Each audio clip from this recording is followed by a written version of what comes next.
Hi friends, welcome to mom and daughters kitchen. இன்னைக்கு நம்ம பார்க்க போகிறது வாழைத்தண்டில் ஒரு டிஷ் தான், வாழைத்தண்டு ஃப்ரை.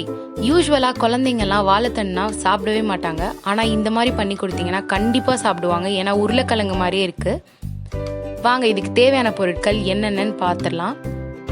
வாழைத்தண்டு 1, chilli powder 1 spoon, sambar powder 1 spoon, மஞ்சத்தூள், ஜீரகத்தூள் 1 ஸ்பூன், தயிர் 1 ஸ்பூன், கடலை மாவு 1 ஸ்பூன், சால்ட், ஆயில்.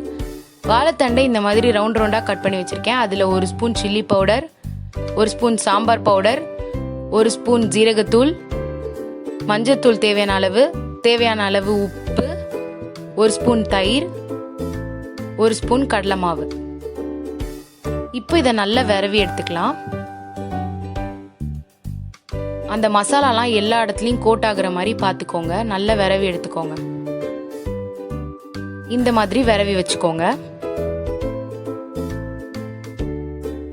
இப்போ ஒரு பேனில் எண்ணெய் ஊற்றிக்கோங்க. எண்ணெய் சூடானதும் ஒன்று ஒன்றா போட்டுடலாம். மொத்தமாக இதில் போட்டுருங்க. நீங்கள் தனித்தனியாக ஃப்ரை பண்ணணும் இல்லை, மொத்தமாக போட்டுருங்க. இந்த மாதிரி நல்லா விரவி விட்டுக்கோங்க. இப்போ இதை மூடிடலாம்.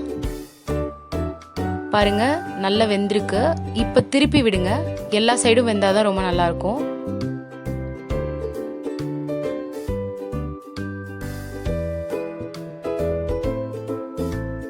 பாருங்க, இப்போ 2 சைடும் வந்துருச்சு.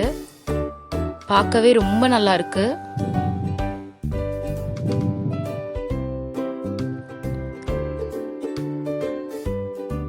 டடாய், வாழைத்தண்டு ஃப்ரை ரெடி ஆயிடுச்சு. இந்த மாதிரி செஞ்சு கொடுத்தீங்கன்னா குழந்தைங்க கண்டிப்பாக சாப்பிடுவாங்க. இந்த வீடியோ உங்களுக்கு பிடிச்சிருந்துச்சுன்னா லைக் பண்ணுங்க, ஷேர் பண்ணுங்க, சப்ஸ்கிரைப் பண்ணுங்க. அப்படியே மறக்காம பக்கத்தில் இருக்க பெல் ஐக்கானை கிளிக் பண்ணுங்க. தேங்க்யூ.